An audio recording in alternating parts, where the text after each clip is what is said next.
When this incursion first started, I looked in a degree of horror initially, because there were loads of people saying this is a reckless act. You know, Ukraine doesn't have the resources to go and risk themselves. But actually, on reflection, I think this is a masterstroke. Warfare is all about momentum. It's about initiative. And my goodness, did President Zelensky catch everybody by surprise, not only the West, but also President Putin. And what's pretty evident as this has gone on, initially we understood it was 1,000 soldiers, 20 tanks, that sort of thing. But it's pretty obvious that they've met minimal resistance and they've just carried on pushing. And therefore, it's almost certainly a much bigger force these days. Let's start with Ukraine. And President Zelensky says Ukraine is going deeper into Russia. Moscow has declared a state of emergency in the border region of Belgorod. Well, Ukraine says it's planning evacuation corridors for civilians in Kursk as the incursion into Russian territory continues. We're day 9 now. In a video call to President Zelensky, the commander-in-chief of Ukraine's armed forces say they're now in control of 74 Russian settlements. Our defence forces continue their offensive on the territory of the Kursk region. Since the start of today, troops have advanced 1 to 2 kilometres in various directions. The search and destruction of the enemy in the settlement of Sudza has been completed. Since the beginning of today, we've taken captive about 100 enemy soldiers. In response to the incursion, the Russian Foreign Ministry spokesperson published this video explaining what Ukraine could expect in terms of consequence. With their terrorist actions in the Kursk area, Ukraine has, at minimum, put the peace talks on pause for a long time. In my opinion, they did this intentionally. Peace talks with an absolutely inadequate enemy are unnatural. Well, in the studio with me now is the military analyst Sean Bell. Sean, very good evening to you. Good evening, Rosie. The Russian Foreign Ministry then saying their enemy is inadequate, but Zelensky's proven quite the opposite over the last nine days. He has, yes. I'd have to say, when this incursion first started, I looked in a degree of horror initially, because there were loads of people saying this is a reckless act. You know, Ukraine doesn't have the resources to go and risk themselves. But actually, on reflection, I think this is a masterstroke. Warfare is all about momentum. It's about initiative. And my goodness, did President Zelensky catch everybody by surprise, not only the West, but also President Putin. And what's pretty evident as this has gone on, initially we understood it was 1,000 soldiers, 20 tanks, that sort of thing. But it's pretty obvious that they've met minimal resistance and they've just carried on pushing. And therefore, it's almost certainly a much bigger force these days. I think the question is, why are they doing it? I think there's probably 3 reasons, one of which seize the initiative. It's been a really difficult summer because Russia's been on the front foot. Secondly, it demonstrates Russia is not in total control, that Ukraine has a voice in all this. And thirdly, probably most importantly, just imagine the morale, the impact on morale for Ukrainian forces taking the fight to President Putin. I think that's really powerful. Which continues today. I mean, since we last spoke in this studio in the last 24 hours, Ukraine have taken another 40 square kilometres. I mean, that's no mean feat. No, and one of the difficulties of learning what's actually going on is that very few of the world leaders are talking much about it. There's lots of security and secrecy. Russia's saying one thing, Ukraine is saying another. And, you know, President Biden's even saying, I don't want to actually talk about the details. It's quite difficult to work out exactly what's happened. But in context, the last time Russian soil was invaded was 1941, Operation Barbarossa. The number one priority of President Putin, he's seen as the man of security, is to protect his people. Suddenly now, people are marching into Russian territory. And although President Putin controls the narrative in Russia, I'm sure people are going to start to hear that his country has now been invaded. And it does sound as if there are a lot of prisoners of war being taken and a lot of people evacuating the area as well. Yeah, kind of 120,000 at least evacuated.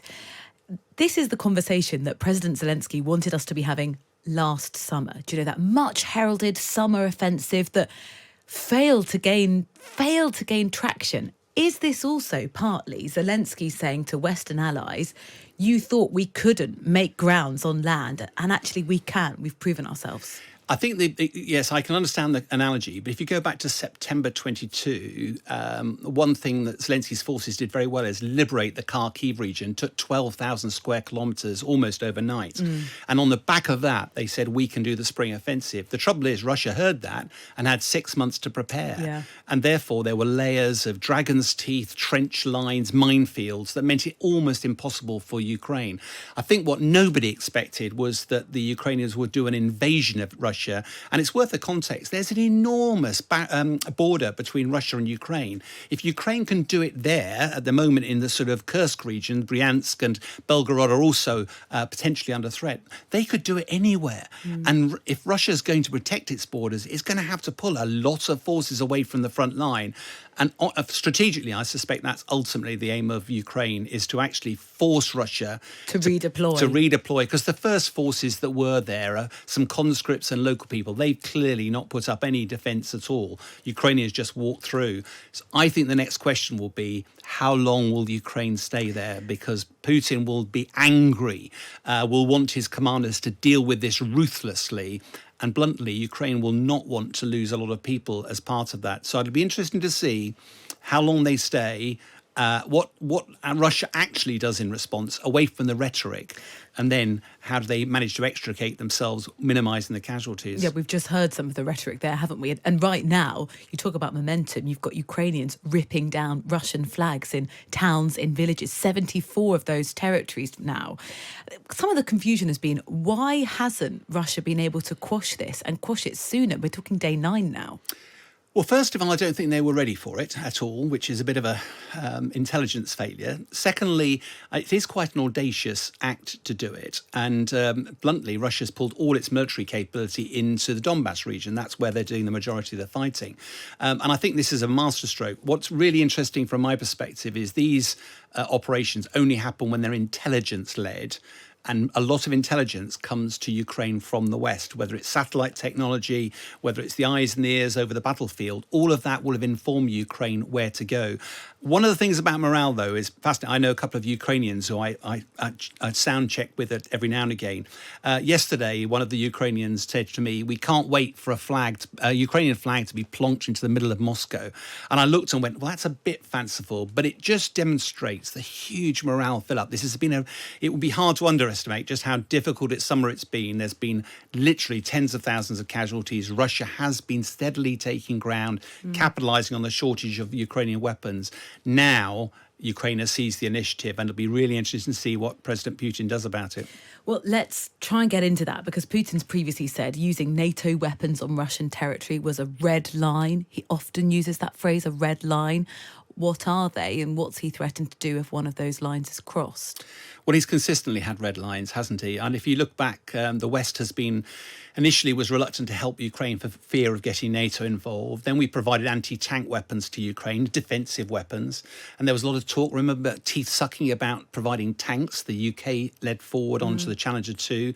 Then there was talk about long-range missiles, Storm Shadow, ATACMS. All of those have gradually come in. F-16s have just arrived in as well. Each time a ratcheting up, each time President Putin rattling the sabre, the nuclear sabre. I think the most interesting one here, though, is that Putin has always suggested that if Russian territory was threatened, that will be a red line. What this bluff has been called now, because the irony that Russia has launched a massive invasion into Ukraine, which it claimed was just liberating towns and villages, led to millions of people relocating, hundreds of thousands of deaths, and a complete devastation of communities. Putin now describes this as a terrorist act by Ukraine, because he doesn't want to put Russia on a war footing. He doesn't want that bluff called. He's got himself in a bit of a corner, and I suspect this will be a ruthless reaction against Ukraine once they get the troops redeployed. And that's what Ukraine will be bracing themselves for. Sean, thank you so much, providing just fascinating context into what's going on, and that really audacious attempt from President Zelensky. So far, the gamble's certainly paying off. Sean Bell, the military analyst, thank you very much.